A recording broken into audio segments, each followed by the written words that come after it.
What's up, guys? Welcome back to the channel. My name is Tactical Black Guy, also known as Preston. I appreciate you guys joining me for another video. Today I'm going to be doing a quick unboxing of the Smith and Wesson CSX. Now this is a micro compact 9mm single action gun coming to you from Smith and Wesson. This gun is fairly new. It's been out on the street for probably about 4 months. I'm just getting around to doing a video because I've been so busy, but I actually had it for several months.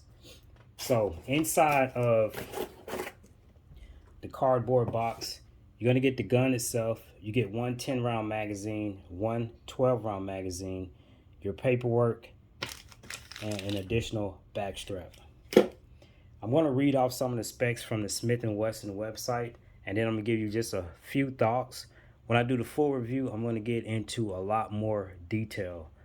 But for those that are interested in picking up this gun, I do want to give you some information about it.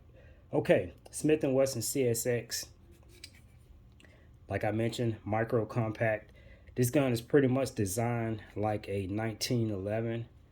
You got a safety, and that is ambidextrous, meaning it's on both sides.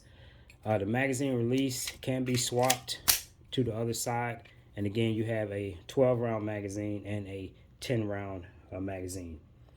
Your sights are your standard 3-dot sights.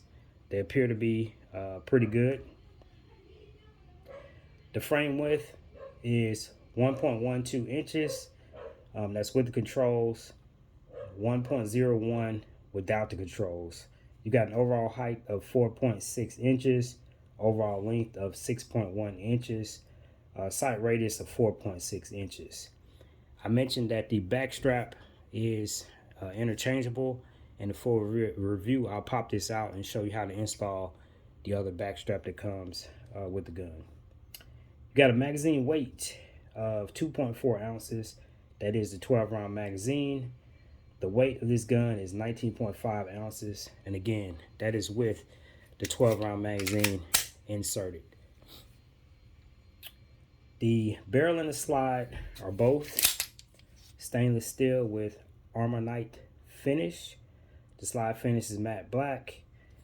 Interestingly enough, the frame itself is aluminum and not polymer. Okay, so those are the basic features and specifications of this gun. Now there have been a lot of reported issues with the trigger, so when I do the full review, we're going to test that out along with a bunch of other stuff, and I'll get into a lot more detail when it comes to the specifications. In terms of the price on the Smith and Wesson website, it looks like it runs for about $609. Obviously, if you go to a big box store, look online, you could probably pick this gun up for $500 to around $550. In some cases, even cheaper. So that's pretty much it, guys. Again, this is Smith and Wesson CSX. If you have any questions about this gun, please let me know. Look out for the full review coming in a number of days. Probably this weekend I'll go and shoot it. I'm Tactical Black Guy, and I'm out. Peace.